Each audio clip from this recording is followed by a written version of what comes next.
이 면포가 오래되면 결국에 염증이 되는 경우가 대부분인데요. 화농성 여드름이죠. 즉 농으로 변하는 여드름이 된다는 건데요. 저는 보통 좁쌀 여드름이 발생하게 되는 원인을 크게 세 가지로 이제 구분을 해서 말씀을 드리는데요. 안 그래도 저번에 직접 리들샷을 사용해 보면서 그 사용 방법이나 경과에 대한 영상을 촬영을 했었는데요. 그때와 동일한 말씀을 드리는 것이 좋을 것 같아요. 무언가 좀 붉고 예민해진 느낌이나 얼굴이 당기는 등의 이제 증상이 나타난다면 이럴 때는 를 사용해 주시고요. 각질 제거 자체는 바로 중단해 주세요.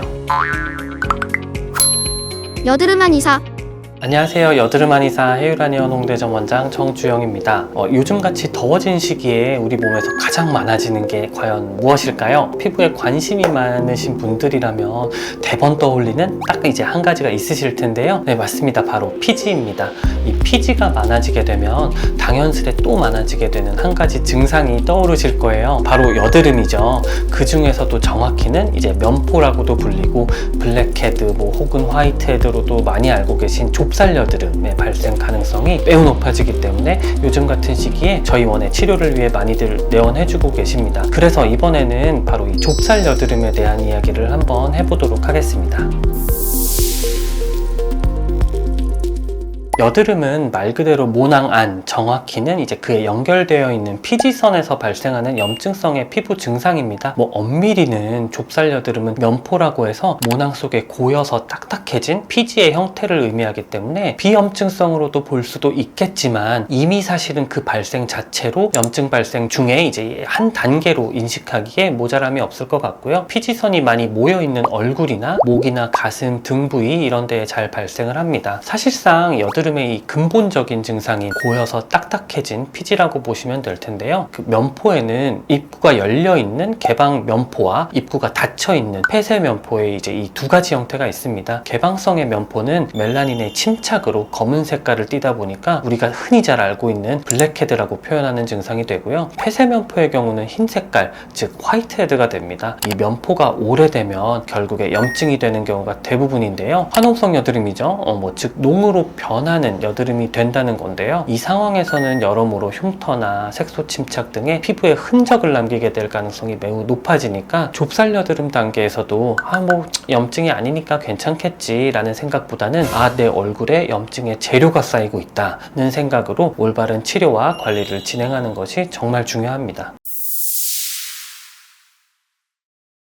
단순히 피지가 많다, 많이 분비된다 라고 해서 무조건 여드름이 나게 되는 것은 아닙니다. 모낭 내에 이제 이 분비된 피지가 올바른 시기와 방향으로 원활하게 배출이 다시 된다면 당연한 얘기겠지만 면포, 그러니까 좁쌀 여드름이 형성되지 않을 거예요. 다만 어떠한 원인이 되었건 간에 이 분비된 피지가 모낭 내에 위치한 이후에 배출의 과정에 원활하게 도달하지 못한다면 그저 쌓이기만 하고 배출이 이제 되지 못한 채로 있거나 아니면 쌓이는 순간에 표면이 너무 불안정하니까 바로 표면 위로 돌출되어 버린다면 우리는 이제 그 존재를 좁쌀 여드름이다 라고 파악하게 되는 거라고 보시면 될 것 같습니다. 저는 보통 좁쌀 여드름이 발생하게 되는 원인을 크게 세 가지로 이제 구분을 해서 말씀을 드리는데요. 같은 좁쌀 여드름이다 라고 할지라도 그 발생 원인에 따라서 치료가 진행되지 않으면 그 치료 효과도 많이 떨어질 수밖에 없고요. 드물지 않게 오히려 증상이 더 악화되는 경우도 많이 이제 제가 보게 돼요. 그래서 좁쌀 여드름 치료를 위해서 내원하셨다라고 하면 그 치료가 사실 다 동일한 게 아니라 그 원인들을 잘 파악해서 그에 따라서 이제 세밀하게 치료 방향을 설정하는 것이 되게 중요합니다. 일단 첫 번째로는 피지 분비 자체가 과다한 경우가 있거든요. 청소년기에 가장 많이 발생하는 경우로 보시면 되겠고요. 피지선에서 분비되는 이 피지 분비의 속도가 특정 시기에는 굉장히 빠르기 때문에 이 모낭 안에 있던 피지가 배출되는 속도에 비해서 쌓이는 속도가 훨씬 더 빠르게 된다라고 보시면 돼요. 모낭 내 피지가 꽉 차듯이 뭉치다 보니까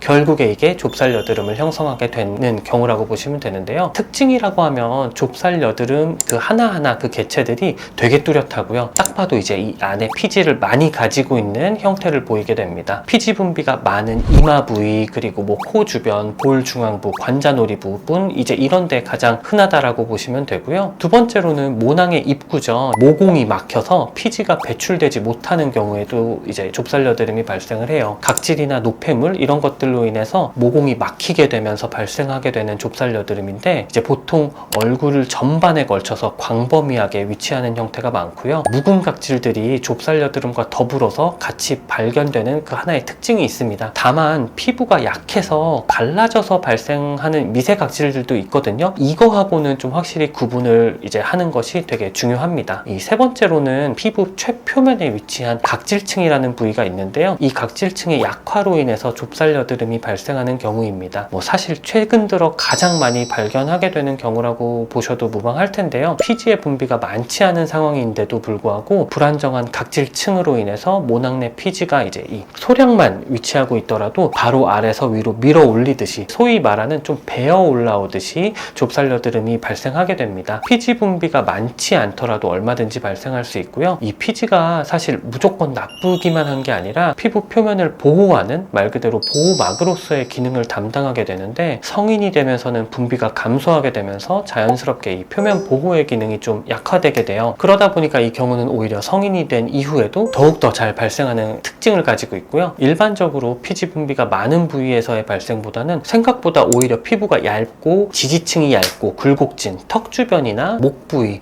혹은 얼굴에 이제 이 가장자리라고 하죠. 이 헤어라인이나 이런 가장자리들 혹은 입술의 양쪽 아래 부분들에 이제 잘 발생하는 양상을 보입니다. 각질층 약화로 인해서 이제 이 피부가 예민해진 상황이 돼서 얼굴 전체적으로는 붉은데 이 눈 주변 있죠. 이 동그랗게 이 눈 주변 그리고 이 입술 주변부, 이 안의 색은 이제 내 본래 원래의 톤을 띠는 좀 후천적인 홍조 양상을 같이 보이는 경우가 되게 많으니까 좀 한번 참고해 보셔도 좋을 것 같습니다.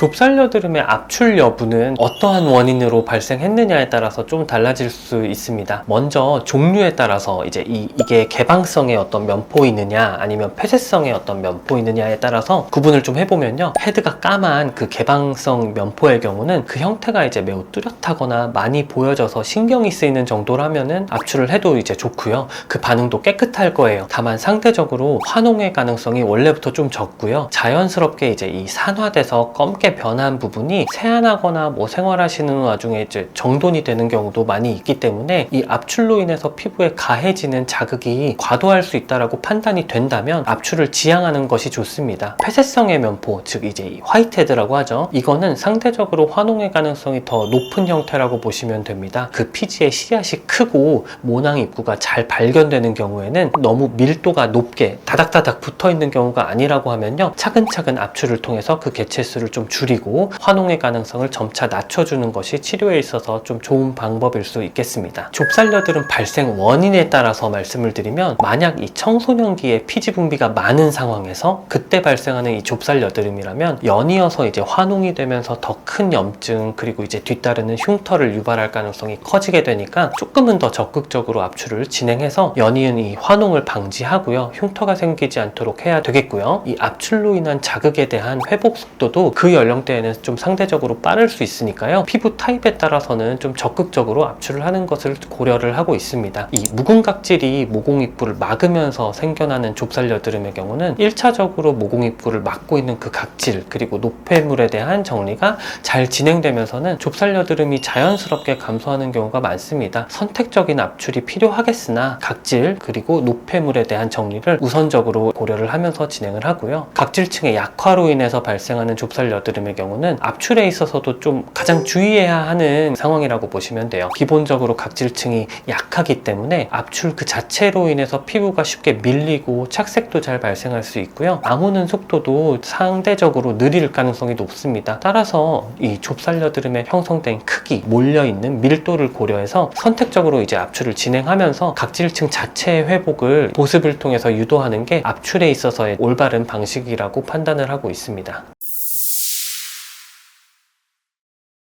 아무래도 좁쌀 여드름은 말 그대로 피지의 뭉친 형태, 이 결정체 같은 존재이다 보니까 피지 분비가 많게끔 설정되어 있는 부위에서의 발생이 가장 많을 수밖에 없습니다. 우리가 살면서 가장 처음 여드름을 겪게 되는 부위가 거의 대부분 이마거든요. 일단 피지 분비 자체가 많은 부위이다 보니까 좁쌀 여드름이 자주 발생하게 되고요. 성인이 되고 난 이후에도 피부가 얇다 보니까 이 헤어라인을 따라서 혹은 눈썹이나 이제 미간 부위죠. 이런 부위들을 따라서 좁쌀 여드름이 잘 발생하는 경우가 많습니다. 볼 부위는 은근히 모낭도 발달되어 있고 얼굴의 넓은 범위를 차지하다 보니까 마찬가지로 좁쌀 여드름이 잘 발생할 수 있는 부위고요. 턱의 경우는 몇 가지 경우가 있는데요. 모낭이 발달해서 양쪽으로 좀 넓게, 좁쌀 여드름이 넓게 발생하기도 쉬운데, 호르몬 관련해서 이를테면 여성 생리 기능과 관련한 증상을 겪고 계시는 경우에 잘 자극을 받게 되어 있어요. 그래서 이 턱 부위에 여드름이 잘 발생하는 경향을 보입니다. 또한 이 각질층 약화로 인한 좁쌀 여드름 발생하고 가장 밀접한 관련을 보이는 부위가 이제 턱 부위이기도 한데요. 이 각질층 약화로 인한 좁쌀 여드름의 경우는 헤어라인, 관자놀이, 턱 주변부처럼 피부가 얇은 부위에서 발생하기 쉬운데, 당연히 이 각질층 자체도 더 얇기 때문에 아주 자잘한 형태의 면포가 밀도 높게 그 부위에서는 발생할 가능성이 높아집니다.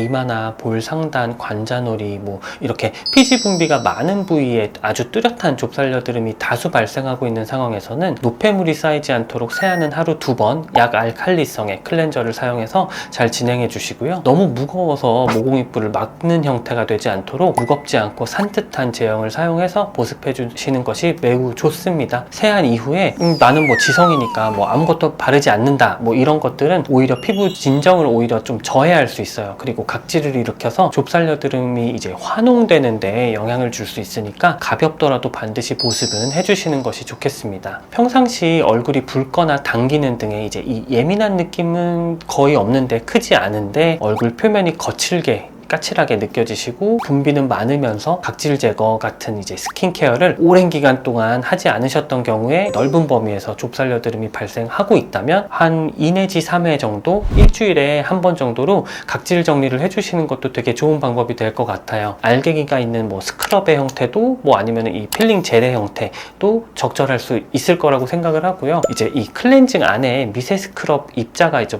포함되어 있는 이런 형태도 안정적인 이제 피부 상태라면은 나쁘지 않을 걸로 판단을 합니다. 다만 너무 강한 강도로 진행하는 거, 초반 2, 3회 정도 사용 이후에도 너무 자주 각질 제거를 하는 거, 이런 것들은 추천드리지 않겠고요. 반드시 이 각질 제거 이후에는 충분하게 이 알로에 겔 같은 것들로 진정을 해주셔야 되고, 보습제로 보습을 진행해 주셔야 됩니다. 무언가 좀 붉고 예민해진 느낌이나 얼굴이 당기는 등의 이제 증상이 나타난다면 각질 제거 자체는 바로 중단해 주세요. 얼굴의 피부가 얇은 부위에서 좁쌀 여드름이 아주 작고 밀도 높게, 이제 말 그대로 자잘하게 발생 중이라고 하면 이거는 이제 거의 각질층 약화로 인한 좁쌀 여드름 발생을 의미할 가능성이 되게 높다라고 보시면 되고요. 이럴 때는 약산성의 클렌저를 사용해 주시고요. 절대 각질 제거는 이제 물리적으로든 화학적으로든 안 하셔야 돼요. 그리고 색소 침착이 매우 쉽게 일어나고 피부가 이제 부어오르듯이 염증이 발생할 가능성이 크니까요. 손을 대는 행위, 말 그대로 자가 압출 같은 것들이죠. 특히나 주의해 주셔야 되고요. 진정 및 보습이 가지는 의미가 가장 큰 증상이에요. 그러니까 항시 부드럽게 세안을 해주시고요. 이후의 보습은 질감이 어느 정도 있는 고체 제형을 사용해서 마무리해 주시면 제일 좋겠습니다. 안 그래도 저번에 직접 리들샷을 사용해보면서 그 사용 방법이나 경과에 대한 영상을 촬영을 했었는데요. 그때와 동일한 말씀을 드리는 것이 좋을 것 같아요. 이 리들샷을 사용하시는 거에 있어서 기본적인 전제는 여드름이 발생하고 있지 않은 상태에서 사용하시는 것이 좋다입니다. 이제 미세 리들이 피부에 침투한 상황에서 각질 탈락을 유도할 수 있는 동시에 재생에 도움이 되는 성분들을 침투시키는 게 이 리들샷의 원리라고 보시면 될 텐데, 오히려 그 과정에서 좁쌀 여드름이 발생하고 있는 부위가 넓어지거나 일부는 오히려 환웅이 될 수 있는 여지를 더 많이 이제 제공할 가능성이 높습니다. 그나마 아까 말씀드렸던 이 좁쌀 여드름 발생 이 원인 중에서 묵은 각질로 인해서 이제 이게 모공입부를 막으면서 발생하는 그런 경우에는 좀 비교적 효과적인 예후를 좀 보일 수도 있을 것 같아요. 이제 다만 정확한 진단이 말 그대로 필요하기 때문에 일단은 적극적인 어떤 스킨케어의 용도로서는 사용하지 마시고요. 의료진이 이제 판단 하에 사용을 하시게 되면 가장 좋으리라고 생각을 합니다. 꼭 그런 것은 아닙니다. 오히려 추후 색소 침착을 막아줄 수도 있고요. 좁쌀 여드름이 햇빛 같은 이제 자극으로 환웅이 되는 것을 막아주는 어떤 기능도 수행할 수 있기 때문에 선크림은 사실 사용하는 것이 나쁘다고 생각하실 필요는 전혀 없어요. 다만 아무래도 피부를 보호하는 이제 개념으로서의 제품이기 때문에 오랜 시간 이게 피부 위에 도포된 상태로 발라져 있으면은 모공입부를 막으면서 당연스럽게 이제 이 좁쌀 여드름 증상에 좀 안 좋은 영향을 줄 수 있기 때문에 선크림을 바르시는 것은 좋지만 너무 오랜 시간 시간 방치되어 있지 않도록 이제 사용 시간을 조정해 주시면 제일 좋을 것이고요. 이 세안은 기초 제품만 바르실 때보다는 조금 더 꼼꼼하게 선크림 바르신 이후에는 진행해 주시면 좋겠습니다. 아까 전에 언급해드린 좁쌀 여드름의 발생 원인을 정확하게 판단하는 게 가장 중요하다고 개인적으로는 생각을 합니다. 여기서 이제 많은 분들을 뵙게 되면서 같은 좁쌀 여드름이다 라고 할지라도 그 발생하는 원인에 따라서 그 증상의 양상도 그렇고 치료의 방법도 되게 다른 경우를 아주 많이 확인하게 되거든요. 피지 분비 과다인 경우에는 차근차근 그 개체수를 줄여나갈 수 있게끔 조금 더 이제 물리적인 방법이죠. 압출을 좀 더 적극적으로 진행하면서 치료를 진행을 하게 되고요. 이 각질이나 노폐물이 원인이 되는 경우에는 압출도 압출이지만 이 노폐물의 정리 그리고 이제 이 제거를 병행하는 게 굉장히 효과적입니다. 이 각질층 약화로 인한 좁쌀 여드름 발생의 경우는 꼭 필요한 부분을 차례대로 이제 선별해 나가면서 압출을 진행하고요. 필요한 국소 부위에서의 어떤 침 치료 혹은 이제 강한 보습을 병행을 하면서 치료를 진행을 하게 됩니다. 참고로 말씀드리면 이런 이유들 때문에 저의 경우는 항상 직접 압출을 진행하는 것을 원칙으로 삼고 있습니다. 또한 홈케어라고 해서요, 집에서 이제 보습제로서도 치료를 위한 이 외용제로서도 사용하는 이 헤율 한의원만의 제품이 있습니다. 특히 좁쌀 여드름이 발생 중인 경우에 대부분 사용하게 되는 제품인데요. 치료 초반부의 테스트를 통해서 각자에게 잘 맞는 사용 시간 그리고 강도를 설정해서 본인에게 맞는 사용 방법을 안내해 드립니다. 이 항염작용과 더불어서 보통 28일에 해당하는 이 각질층 순환 주기를 정상화하는 작용을 하기 때문에 치료에 있어서 많은 도움을 주게 되거든요. 치료가 잘 진행된 이후에 이제 유지관리 차원이죠. 병원에 내원하지 못하는 상황에서도 사용하시게 되기 때문에 아주 중요한 요소가 된다라고 보시면 됩니다. 마지막으로 이 각 발생 원인이죠. 특히 이제 피부에서의 원인뿐 아니라 이 사람마다 좁쌀 여드름 발생을 쉽게 하게끔 만드는 이 특징을 파악해서 이런 부분들을 잘 보완하기 위한 한약도 처방을 하는데요. 이 염증이 과다한 경우에만 한약을 처방한다고 생각하실 수 있는데 아니에요. 이 좁쌀 여드름 자체도 증상의 한 종류이기에 이제 한약 처방이 매우 중요하게 작용을 합니다. 이를테면 한의학적으로는 좁쌀 여드름을 면포라고 해서요, 얼굴에 발생하는 작은 피지 주머니라고 이제 표현을 하게 되는데요. 얼굴에 풍열에 기운이 올라서 여드름이 생기는데 꼭지가 쌀알만 하거나 좁쌀만 하기도 하고 빛깔은 하얗다, 뭐 이렇게 표현한 부분도 있습니다. 이와 같이 이 풍열에 의한 증상이라면 그에 맞는 처방을 하게 되겠고요. 아니면 이를테면 뭐 수면 부족, 흔히 한의학적으로 혈허라고 이제 말하는 이런 어떤 증상으로 발생한다든지 뭐 다른 원인들도 많이 있겠거든요. 각자의 상황에 맞는 처방을 해서 이 좁쌀 여드름이라는 증상을 호전시키기 위해서 추후 발생 가능성을 낮출 수 있도록 한약 처방을 이제 하게 됩니다. 여드름한 이사. 좁쌀 여드름은 아무래도 비염증성의 증상이다 보니까 자칫 좀 가볍게 생각하고 시간이 좀 해결해 줄 것이라 여기실 수도 있습니다. 하지만 초반에 언급했듯이 좁쌀 여드름은 그냥 단순히 여드름의 한 종류라기보다는 여드름의 시작 단계라고 파악하는 것이 맞거든요. 잘못하면 화농성 여드름의 재료가 되기도 하고요. 더욱 치료가 어려운 단계로 진행될 가능성이 높기 때문에 올바른 발생 원인의 파악과 그에 따른 치료, 관리가 매우 중요한 증상이라고 보시면 됩니다. 부디 방치하지 마시고 빠른 대처를 통해서 건강한 피부를 유지하실 수 있기를 바라겠습니다.